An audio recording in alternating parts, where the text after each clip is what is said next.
자, 하나님 말씀 미가서 4장 1절에서 5절을 봉독해 주시기 바랍니다. 끝날에 이르러는 여호와의 전에 산이 산들이 꼭대기에 굳게 서며 작은 산들 위에 뛰어나고 민족들이 그대로 몰려갈 것이라. 곧 많은 이방 사람들이 가며 이르기를 오라 우리가 여호와의 산에 올라가서 야곱이 하나님의 전에 이르자 그가 그의 도를 가지고 우리에게 가르칠 것이니라. 우리가 그의 길로 행하리라 하리니 이는 율법이 시온에서부터 나올 것이요 여호와의 말씀이 예루살렘에서부터 나올 것임이라. 그가 많은 민족들 사이에 이를 심판하시며 먼 곳 강한 이방 사람을 심판하시며 먼 곳 강한 이방 사람들을 판결하시리니 무리가 그 칼을 쳐서 모습을 만들고 창을 쳐서 낫을 만들 것이며 이 나라와 저 나라가 다시는 칼을 들고 서로 치지 아니하며 다시는 전쟁을 연습하지 아니하고 각 사람이 자기 포도나무 아래와 자기 무화과 나무 아래에 앉을 것이라. 그들을 두렵게 한 자가 없으리니 이는 만군의 여호와의 입이 이같이 말씀하셨음이라. 만민이 각각 자기의 신의 이름을 의지하여 행하되 오직 우리는 우리 하나님 여호와의 이름을 의지하여 영원히 행하리로다. 아멘. 아멘. 자, 말씀을 보겠습니다. 말씀. 칼과 창을 쳐서 보습과 낫을 만들라 그랬어요. 미가서는 우리가 계속 살펴보듯이 제가 늘 말합니다. 미가 선지자 미가를 통해 주신 말씀을 기록해 놓은 책인데 미가는 주전 8세기경에 활동했던 선지자라고 누누이 말했습니다. 이 시기는 나라가 내후외환으로 큰 위기를 맞고 있었던 시대입니다. 내부적으로 영적으로 피폐해졌고 영적으로 타락한 것이 제일 무서워요. 영적으로 타락했고 영적으로 도덕적으로 타락했던 이 시기에 미가 선지자가 활동했던 그 시기입니다. 그리고 외부적으로는 아수르라는 초강대국이 부상해서 나라를 위협하고 있었어요. 이런 엄중한 시기에 미가는 하나님 말씀을 전하며 나라를 바로 인도하려고 몸부림을 칩니다. 이러면 안 되는데, 나라가 이러면 망하는데, 이러면 안 돼. 여러분 가정에 어떤 어려움이 있으면 하나님이 우리 가정 이러면 안 되는데, 하나님 우리 가정을 지켜달라고 이렇게 몸부림며 기도합니다. 미가가 선지자로 활동할 때 또 다른 선지자도 활동하고 있었는데 우리가 잘 아는 사람들 가운데 이사야와 아모스가 있습니다. 그런데 이들은 미가와 대조적인 모습을 보이는데 우선 미가는 이사야와 대조적이라고 그랬습니다. 이사야는 왕족 출신이고, 그죠? 그리고 학식도 뛰어나고 정치적인 배경도 든든합니다. 그러나 미가는 정말 천한 가문 출신이야.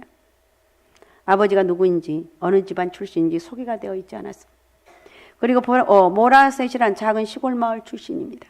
그래서 미가는 가난한 사람, 비천한 사람들의 형편을 너무나 잘 알고 있었습니다. 특히 이들이 권력자들에게 어떻게 압박을 받았는지 너무 잘 알고 있었어요. 그리고 권력자들이 얼마나 부패했는지도 잘 알고 있었습니다. 나라가 왜 이렇게 엉망이 되었는지도 잘 알고 있었습니다. 미가는 또 아모스와도 대조적입니다. 아모스도 미가 선지자처럼 당시 권력자들이 얼마나 부패했는지, 가난한 이들이 어떻게 압제를 받고 있는지 잘 알고 있었습니다. 그래서 아모스가 전한 예언의 메시지는 정의를 외치고 부정과 부패 그리고 우상 숭배에 대한 엄중한 심판을 선포하고 있습니다. 너희가 이렇게 하면 안 된다고 이렇게 선포하고 있어요. 그러나 미가는 달랐습니다. 물론 미가도 멸망을 예언하며 책망의 말씀을 전하게 됐는데, 그렇지만 미가가 전한 메시지의 핵심은 희망을 전한 거예요. 희망. 우리 희망을 전하. 아무리 힘든 상황 가운데서도 우리가 살아갈 수 있는 힘은 희망이에요. 믿습니까? 희망이란. 하나님께서 이스라엘을 구원하실 희망, 이스라엘이 회복될 희망, 그리고 장차 메시아가 오실 희망을 전하는 거예요. 자, 그러면 오늘 본문을 통해서 희망을 전한 미가 선지자를 우리가 한번 살펴보는데, 오늘 미가 선지자를 통해서 첫 번째 희망을 봅니다. 미가가 하나님 말씀 속에 희망을 본 이야기를 기록한 것인데, 우선 미가가 메시아가 오신 뒤에 펼쳐질 새로운 나라에 대한 희망을 보고 있습니다. 그 나라는 시온에서 하나님께서 말씀을 통해 다스릴 나라일 뿐만 아니라 이스라엘 백성과 많은 이방 민족들이 함께 어우러져 참여하는 나라예요. 다음으로 그 나라는 하나님께서 베푸시는 풍요가 가득하고 특별히 전쟁이 없는 완전한 샬롬이 평화가 이루어진 나라다, 이렇게 말하고 있어요. 그런데 여기서 한 가지 주목할 것이 있는데, 우리가 미가 선지자가 희망을 보았던 당시는 굉장히 절망이 가득 찬 시기였어요. 그 누구도 희망을 보기가 힘든 때였고, 그 누구도 희망을 이야기하기 힘든 때가 바로 이때예요. 실제로 미가가 예언했던 시대에 그 땅은 절망만 가득했습니다. 우선 나라가 둘로 나뉘어 서로 대집, 유다와 남유다와 북이스라엘. 서로 대립하고 있었고 한 조상 아브라함의 자손이고 야곱의 12아들로 하나님의 택하신 백성 이스라엘 사람들이 남북으로 나뉘어 서로 으르렁거리고 있었습니다.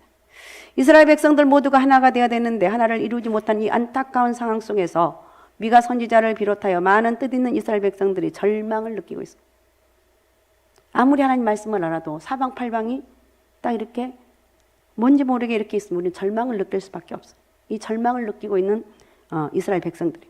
더 큰 문제는 이런 상황 속에서 북왕국 이스라엘 영적으로 타락의 길을 가고 있다는 거예요. 제일 무서운 게 영적인 타락이에요. 제일 망하기 가장 가까운 게 영적인 타락입니다. 우상을 섬기고 하나님 앞에서 음행을 저지르고 있었습니다. 그렇다고 남유다 왕국은 나으냐? 그렇지 않았어요. 북왕국을 정죄하면서 남왕국 역시 하나님의 진노의 대상이 되고 있었습니다. 근데 실제적인 문제는 아수르의 유업이에요. 이미 아수르는 초강대국으로 부상했고 그리고 패권을 장악하기 위해서 주변 약소국들을 침략하려고 야욕을 드러내고 있는 상황이에요. 그렇지만 누구도 아수르에 맞설 나라가 없었습니다. 게다가 남북이 분열된 상황에서 우선 북왕국 이스라엘은 큰 위기를 맞게 되었습니다. 남왕국 역시 북왕국 다음 차례가 될 것이기 때문에 국가 안보에 큰 위협이 되고 있는 그런 상황이에요. 이 또한 미가와 뜻있는 이스라엘 백성들은 큰 절망의 요인이 되고 있었습니다. 그러니까 미가가 바라보는 이 당시의 상황은 절망적이다. 희망이 안 보여요. 여러분 인생을 살아가면서 지금 우리 가정은 절망적이다. 이런 분들이 있다면 다시 희망을 발견하라는 거예요. 뭐 어떤 희망? 다 지금 엉망이 같지만 우리 가정은 나는 하나님이 함께하는 사람이다. 믿습니까? 아무리 힘들고 어려워 나는 누구냐? 하나님이 함께하는 사람이다. 이 믿음을 이게 바로 희망이에요. 우리의 희망은 예수 그리스도. 믿습니까? 우리의 희망은 예수 그리스도라는 거예요.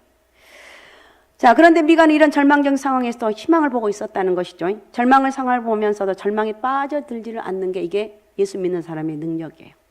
아무리 힘들고 어려워도 절망에 빠지면 안 되고 희망을 발견하는 사람이 돼요. 남들이 보지 못하는 희망을 보았습니다. 이 미가 선지자도 마찬가지. 어떻게 절망의 시대에 남들이 보지 못하는 희망을 볼 수 있었을까? 어떻게 다가올 미래를 예측하며 그 속에서 희망을 볼 수 있는가? 저도 할 수 있어요. 아니에요. 그게 쉬운 게 아니에요. 미가 역시 남들이 보지 못하는 그 무엇인가를 보았다는 것입니다. 그런데 따지고 보면 우리 그리스도인들은 남들이 보지 못하는 것을 볼 수 있는 특별한 능력이 우리에게는 있다는 거예요. 이것을 우리 그리스도인들의 영적인 DNA라고 말할 수가 있어요. 이 영적인 DNA를 가진 대표적인 사람 가운데 하나가 다윗입니다. 그래서 다윗은 이렇게 노래합니다. 내가 사망의 엄침한 골짜기로 다닐지라도 해를 두려워하지 않을 것은 주께서 나와 함께 하심이라고. 여기서 사망의 엄침한 골짜기란 늘 죽음을 생각해야 하는 그런 상황을 말합니다. 언제 죽을지 모르는 두려운 상황을 말하는데 실제로 다윗은 사울 왕에게 쫓겨서 10년이란 긴 세월을 도망자 생활을 했어요. 여러분 그러잖아요. 내가 기도하고 내가 이렇게 열심히 하는데 내가 오직 예수로 살아가는데 우리 전진아가 하나님 저는 오직 예수로 살아가요. 저는 오직 믿음으로 살아가요. 누가 뭐래도 저는 하나님 믿음으로 살아요. 지나는 오직 시간만 있으면 기도하고 이렇게 살아요. 이 이름을 딱 집어서 얘기하는 그렇지만 그러나 직장에서도 대충 사는 거 아니에요. 직장에서도 인정받고 이번에 또 상까지 받고 하나님이 하신 거죠. 그죠? 믿습니까? 하나님이 하시면 하나님 이런 그 상황에서 그는 사망의 음침한 골짜기를 수없이 경험을 합니다. 수없이. 그렇지만 다윗은 그런 사망의 음침한 골짜기 속에서도 주께서 함께 하심을 보고 있었습니다. 그리고 절망하며 모든 것을 포기할 수밖에 없는 상황 속에서 희망을 가질 수 있었어요. 많은 사람들이 기도 열심히 하다가 기도를 포기합니다. 왜 기도하지 않으세요? 제가 시험 들었어요. 그 말을 이제 요즘 못하고 그냥 뭐 일이 있어요. 여러분 기도는 무슨 일이 있어도 쉬면 안 돼요. 무슨 일이 있어도 졸더라도 자더라도 기도는 기도의 자기자기를 지키는 거예요. 이거는 제가 경험한 결론이에요. 어떤 상황 가운데 있다 할지라도 기도의 자리를 포기하지 말자. 어떤 상황 가운데 있다 할지라도 기도의 자리를 지키자. 이것이 바로 다윗이 가지고 있었던 특별한 영적인 DNA예요. 이것은 다윗만이 아니에요. 예수를 주로 영접한 우리 모두에게 이런 영적인 DNA가 있어요. 예수를 주로 영접한 뒤에 하나님의 자녀가 되어 성령 인도를 따라 살아가는 사람들에게 과거와 다른 영적 DNA가 형성되어 있다. 그래서 사도 바울이 말하는 새로운 피조물로서의 삶을 살게 되는 것입니다. 우리가 인생을 살다 보면 다윗처럼 사망의 엄청난 골짜기를 만날 때가 있습니다. 어떤 사람에게는 갑작스러운 질병이 찾아와서 사망의 엄청난 골짜기에 굴러 떨어질 수도 있어요. 또 어떤 사람들은 아무런 예고 없이 사랑하는 가족을 잃게 되면서 사망의 엄청난 골짜기에 빠지기도 합니다. 또 어떤 사람들은 참담한 실패로 사망의 엄청난 골짜기를 헤매게 될 때도 있어요.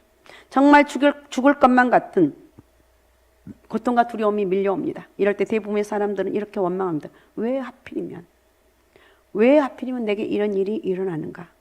심지어 믿는 사람들도 이렇게 하나님을 원망을 합니다. 하나님, 제가 뭘 잘못했다고 이렇게 하십니까? 지금까지 하나님께 한다고 했는데 왜 제게 이렇게 가혹하게 하십니까? 몸부림을 칩니까? 그러나 진정한 그리스도인들은, 자, 우리는 진정한 그리스도인입니다.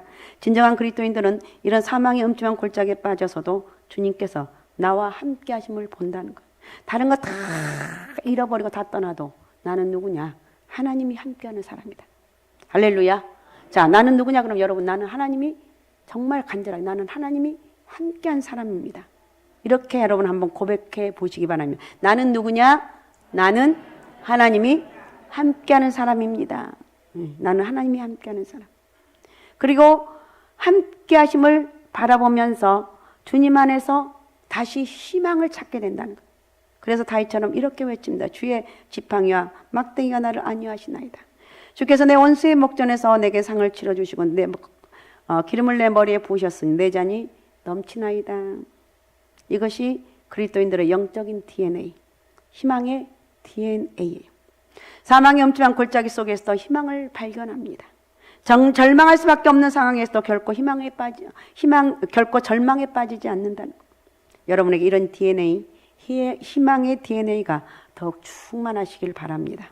여러분 모두에게 희망의 DNA가 가득 채워주시기 바랍니다. 할 수 있습니다. 나는 하나님이 함께 하시기 때문에 할 수 있습니다. 이런 고백을 하시라는 것.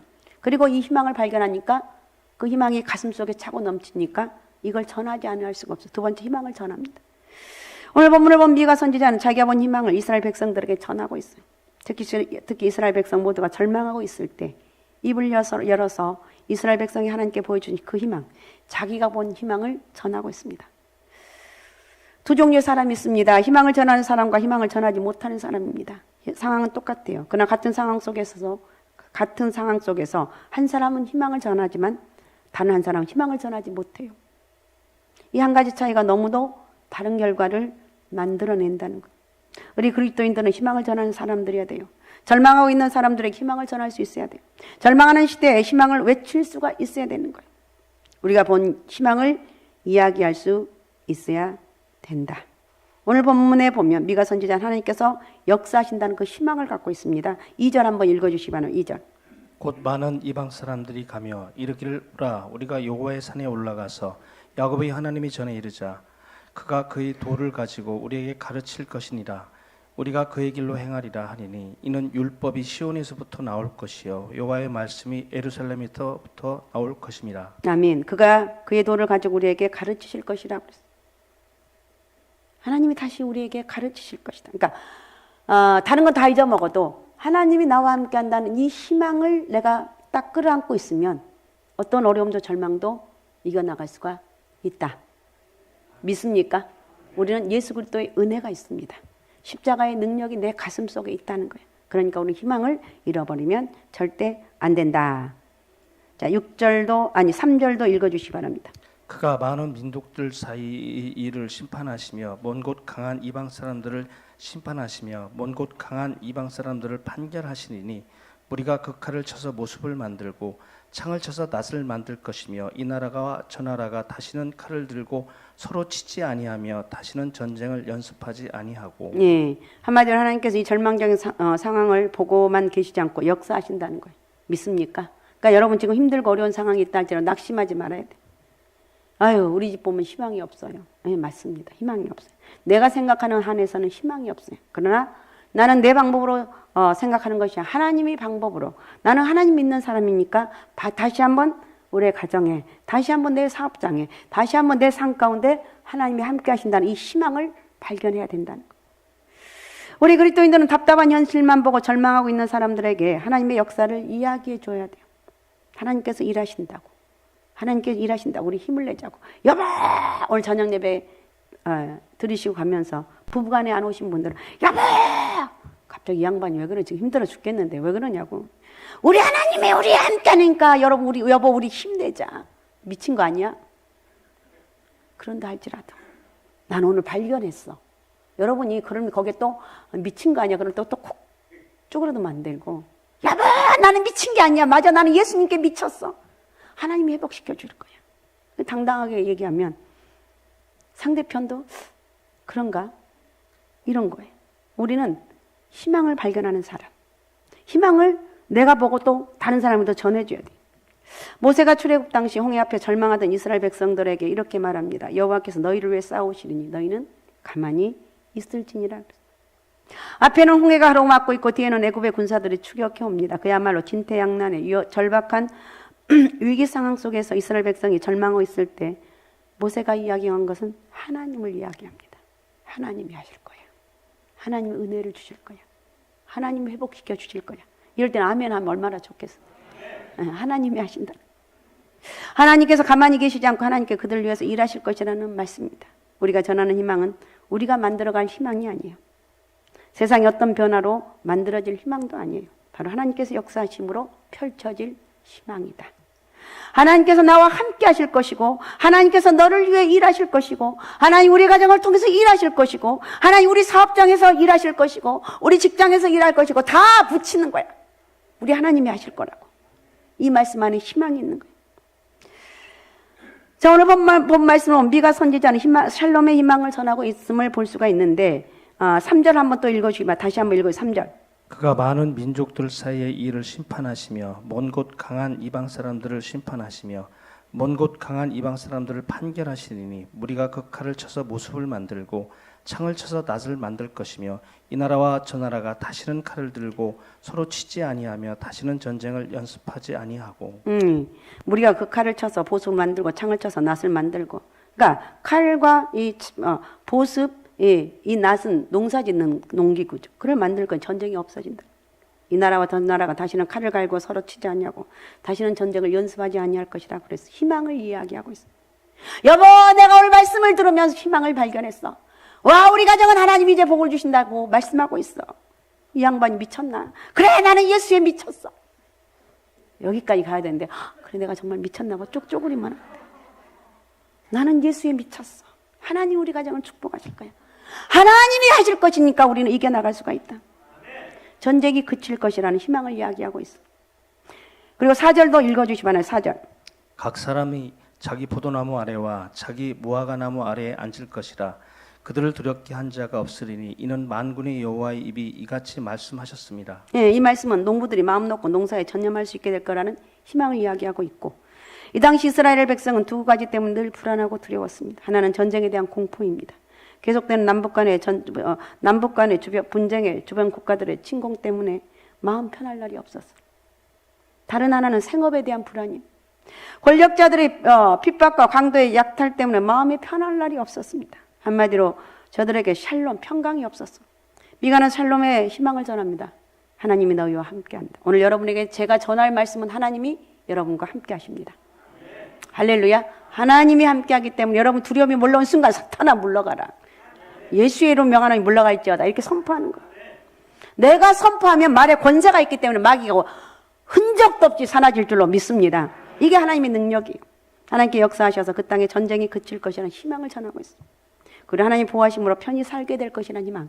전쟁이 그칠 것이고 하나님 보호하심으로 너희는 편하게 살 것이다. 우리는 하나님의 축복이 있을 것이다. 우리의 가정은 하나님이 함께 하시는 역사가 있을 것이다. 외치는 거예요. 희망을 전하는 거예요. 오늘 우리도 미가가 전한 샬롬의 희망을 전해야 돼요. 하나님께서 국가 안보를 지켜줄 걸 믿고 희망을 전하고, 나 하나님께 남북 통일의 그날을 허락하실 것도 믿고, 희망이 없어 보이지만 그래도 전하는 거예요. 그 희망을 전해야 돼요. 그리고 하나님 복 주심으로 하나님 다시 한번 이 나라를 회복시켜 주실 것이고, 그 어떤 나라도 이 나라에 얼씬도 못하도록 하나님이 이 나라를 지켜줄 줄로 믿습니다. 각 개인들도 하나님께 샬롬의 날을 허락해 주실 걸 믿고 그 희망을 전하라는 거예요. 너에게 희망이 있을지어다. 우리 가정에 희망이 있을지어다. 샬롬의 축복이 있을지어다.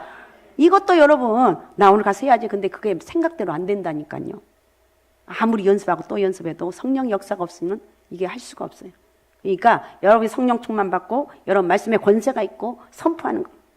그럼 아무리 힘들고 어려워도 이겨나갈 수가 있다는 거예요. 국가적으로 개인적으로 도무지 앞날을 예측하기 힘든 상황이 오늘 현 시대의 그런 상황입니다. 그리고 우리 그리스도인들 이런 절망의 시대에서도 우리가 절망하면 안 된다는 거예요. 절대 교회는 절망하면 안 되고 그리스도인들은 절망하면 안 되고 그 절망의 상황에서도 희망을 바라보자. 할렐루야. 희망을 바라보고 하나님께서 보여주시는 그 희망을 바라보면서 할 수 있습니다. 우리는 할 수 있습니다. 우리 하나님이 함께 하시기 때문에 이렇게 할 수 있다고 전하는 희망의 여러분 희망을 전하는 전도사님들이 되시기 바랍니다. 희망을 전하는 전도사가 되고 여러분 가슴 속에 이 희망의 은혜가 있고 여러분이 정말 성공하시면서 다른 사람들에게 예수가 답입니다. 전도할 수 있는 그런 영적 은혜가 있으시기 바랍니다. 오직 예수 오직 믿음 오직 성령 충만함으로 바른 예배자로 그리고 희망을 절망하고 있는 사람들에게 희망을 전할 수 있는 희망의 사람들이 되시기 바랍니다. 그런 은혜의 역사가 있으시기 바랍니다. 자, 기도하겠습니다. 우리 하나님 고맙습니다. 감사합니다. 오늘도 저희를 축복합니다. 하나님 성령의 은혜와 능력이 저희 가운데 함께 해주시고 오늘 또 말씀을 통해서 희망을 전하는 하나님의 사람으로 나를 축복하여 주옵소서. 미가 선지자는 이렇게 힘든 이 상황에서 아버지 나라가 위기고 여러 가지로 어디를 보아도 소망이 없는 그런 가운데 예수 그리스도를 바라보았습니다. 거기에 희망이 있고 소망이 있고 다시 평안함이 있을 샬롬의 하나님 은혜가 있다는 것을 깨닫고 선포합니다. 우리에게도 이런 능력을 허락해 주시고 오늘도 성령의 역사로 우리 하나님이 나와 함께 하시고 우리 가정과 함께 하시고 우리 사업장과 직장에 함께 하시고 우리의 삶 가운데 간섭하신다는 믿음을 갖고 선포하게 도와주시고 저희들에게 믿음대로 이루어지는 복된 역사가 있게 도와주옵소서. 한 주간도 주의 성령이 일하시고 주의 능력이 함께 해주시고 예배자로 믿음의 사람으로 또 하나님의 새벽 예배 부르짖어 기도하면서 응답의 역사가 이루어지는 복된 은혜가 있게 도와주옵소서. 저희를 축복합니다. 큰 영광 받아 주옵소서. 살아계신 예수님의 이름으로 기도하옵나이다. 아멘.